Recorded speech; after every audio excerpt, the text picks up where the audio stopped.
Apakah Bapak Ibu pernah mendapati pasien yang marah-marah seperti ini? Lantas apa yang membuat mereka menjadi demikian marah? Nanti aja tanda tangan, kita nggak kemana-mana.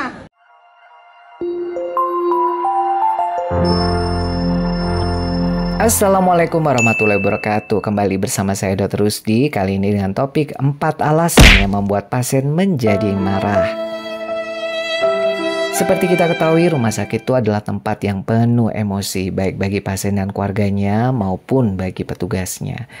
Sebagai pekerja di rumah sakit, tentu saya sendiri mengalami begitu banyak emosi, baik itu yang kaitannya dengan pasien dan keluarganya, maupun dengan pekerjaan saya sendiri. Tapi di bahasan kita kali ini, kita lebih fokus pada emosi pasien dan keluarganya ya.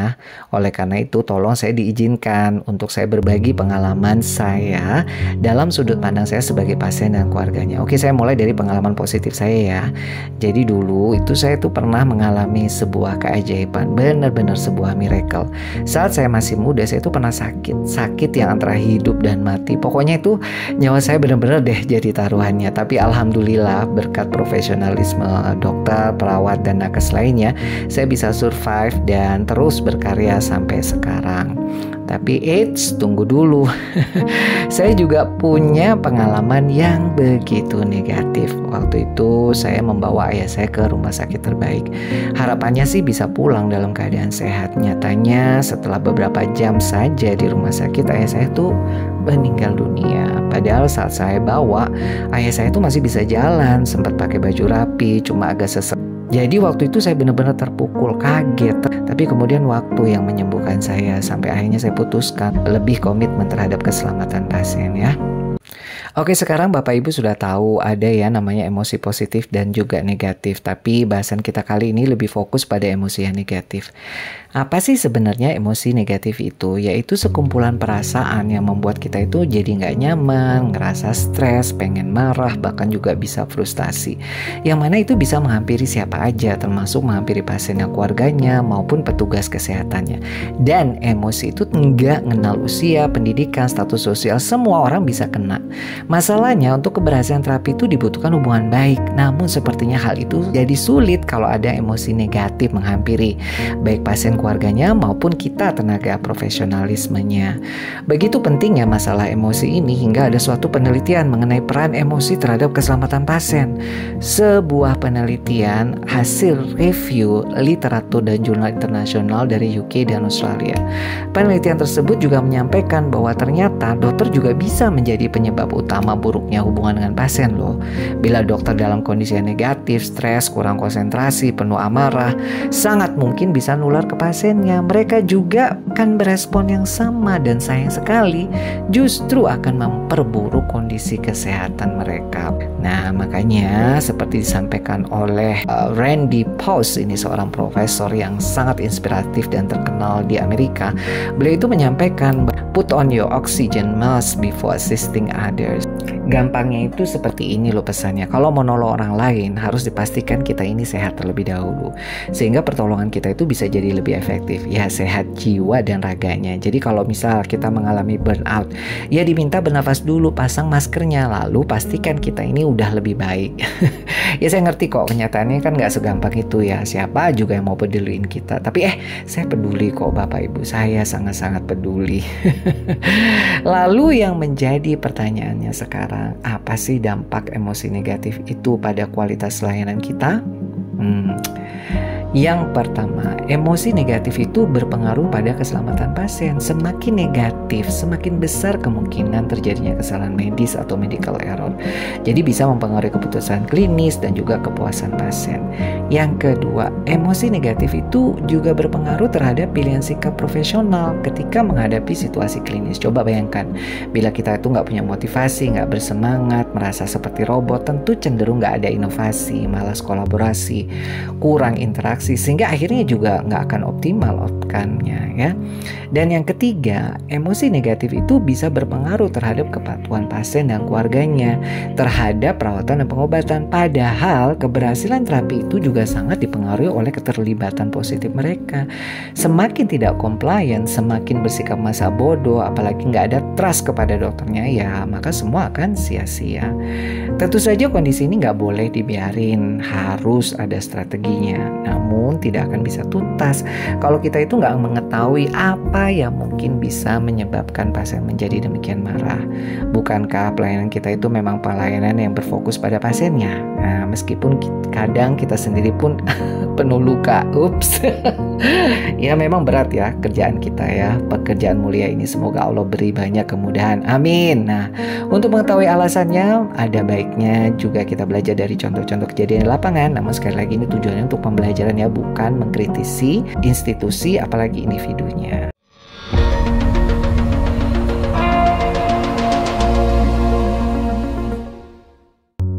Oke, penyebab pertama adalah nyeri. Seseorang yang nyeri kesakitan pasti akan memberikan pengaruh buruk pada suasana hatinya.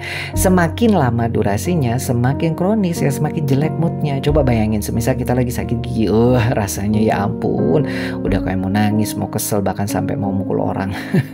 Makanya kita pernah dengar cerita ada orang dipukul tetangga gara-gara nyetel musik kenceng-kenceng sementara, yaitu tadi ada yang sakit gigi. Nah, pada sebagian orang yang lagi ngerasain sakit, marah itu merupakan coping mekanismenya, alias mekanisme kompensasi untuk mengurangi rasa nyerinya. Nah, masalahnya kemarahan itu malah justru membuat jadi tambah stres, tambah meningkatkan hormon kortisol, dan adrenalinnya juga jadi tambah naik. Nah, ini malah justru juga memperburuk keadaan dan semakin menambah rasa nyerinya. Jadi sebenarnya ya kasihan juga ya kalau seandainya kita tahu, mestinya kan kita bisa lebih berempati kan ya. Tapi ya ya masalahnya ya cuma masalahnya kadang kita malas pengen tahu juga ya. Ups, aduh sorry. Oke, nah seperti ini contohnya kasus viral yang lalu itu ya, seorang dokter puskesmas di Lampung itu sampai dikeroyok orang. Ya gara-gara pasiennya itu kesakitan, nyeri perut tapi nggak ada perbaikan, jadinya nambah emosi, lalu ya mukul lah mereka. Aduh serem juga ya.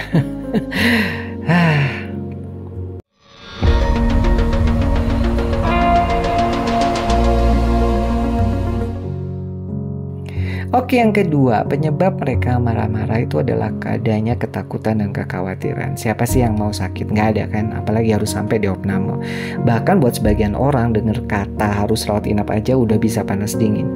Saya sendiri sih punya pengalaman yang aduh mudah-mudahan jangan sampai terulang lagi ya. Waktu itu saya punya anak yang kedua masih umur 1 minggu. Nah, karena anak perempuan pertama, jadi istri saya itu pengen langsung ditindik telinganya. Sepulangnya sih nggak ada masalah, tapi 3 hari kemudian anak saya itu jadi kejang-kejang. Aduh, masuk rumah sakit dong, udah mau pingsan rasanya anak sekecil itu, apalagi akhirnya masuk ke ICU. Dokternya juga bilang kalau nanti terus memburuk kondisinya, ya terpaksa harus pakai ventilator. Waktu dikabari begitu, saya itu langsung down. Bener-bener kesal banget rasanya. Kayak ngerasa bodoh, ngerasa bersalah, pokoknya nyampur jadi satu. Setiap kali dokternya visit, saya tuh selalu nanya, gimana dok progresnya? Gimana dok, ini nanti anak saya gimana gedenya gitu ya. Saya takut banget anak saya itu jadi kenapa-napa, nanti ya bisa jadi bodoh lah atau cacat lah. Soalnya dokternya bilang infeksinya itu udah sampai ke otak. Kebayang dong sedihnya saya itu kayak gimana. Jadi waktu itu saya jadi lebih sensitif, hubungan sama istri juga jadi nggak baik, saya jadi gampang emosi. Lalu kekhawatiran itu saya ekspresikan lah jadi kemarahan. Bukan seperti yang marah ngamuk-ngamuk gitu ya, tapi kayak pengen antem-antem tembok, pengen mukul-mukul kepala, ya yang kayak gitulah. Untungnya dokternya, perawatnya sabar. Coba kalau nggak, waduh bisa berabe nah jadinya. Pasien sampai di RS Adam Malik Resubham kurang lebih pukul 11 siang sampai di RS tersebut hanya dipegang begitu saja tanpa ada tindakan dokter dan dokter tersebut malah berdiskusi tidak jelas padahal pasien sudah kehabisan darah. Dan detik, menit, jam berlalu mama si pasien sudah cemas karena anaknya sudah lemas dan kehabisan darah karena dari awal sudah buat tanda tangan untuk permintaan darah, tulisnya. Tetapi admin RS tersebut mengatakan darah WBC tidak ada, padahal sebelumnya pihak RS mengatakan kalau darah sudah ready.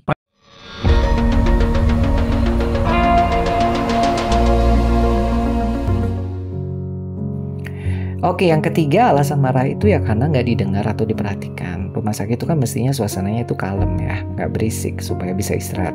Jadi kalau ada yang marah-marah pasti otomatis bakal jadi perhatian. Kadang-kadang memang sengaja biar jadi perhatian. Apalagi kalau menurut mereka itu sudah jelas ada yang nggak bener, kok tetap nggak ada perhatian. Akhirnya mereka tumpahkanlah kemarahannya itu ya supaya dikasih tahu, ini loh nggak bener loh gitu. Seperti ini contohnya. Ngapain pasien disuruh? Ulah bagaimana bang? Iya, maksudnya yang mana orangnya tadi? Mana yang bilang tadi pispot tidak ada? Kenapa enggak maka jelas bang? Mana orangnya? Gitu juga. Tanya mana dia yang bilang tadi pispot tidak ada? Saya tidak perlu. Ini rumah sakit pemerintah loh. Masa? Gini dia, bang. Jangan lagi streaming. Nggak bisa bang. Ini kan saya warga, saya masyarakat berhak. Maksudnya yang mana orangnya bang? Gitu. Mana saya tahu mana yang bilang tadi? Gentleman lah bang, yang nggak tahu pispot tidak ada mana?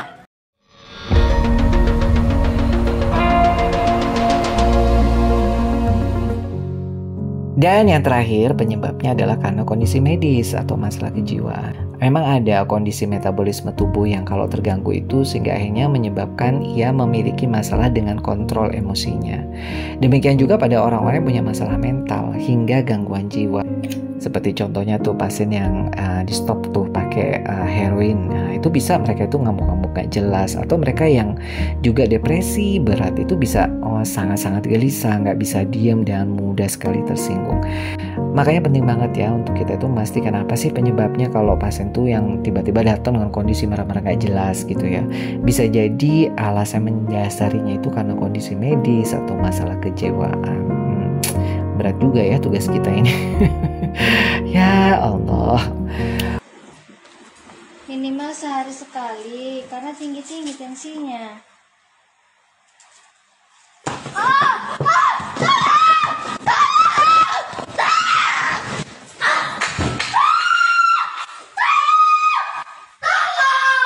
Oke, itulah tadi Bapak Ibu beberapa alasan yang bisa saja membuat pasien kita jadi marah-marah. Bisa salah satu atau kombinasi di antaranya. Mudah-mudahan informasi ini bisa bermanfaat ya. Nah, dengan mengetahui beberapa alasan yang menyebabkan mereka marah, harapannya kita bisa melihatnya dari sudut pandang yang berbeda. Sehingga kita juga bisa jadi lebih bijaksana menyikapinya. Oke, terima kasih dan mohon maaf bila ada salah kurangnya. Sampai jumpa. Salam.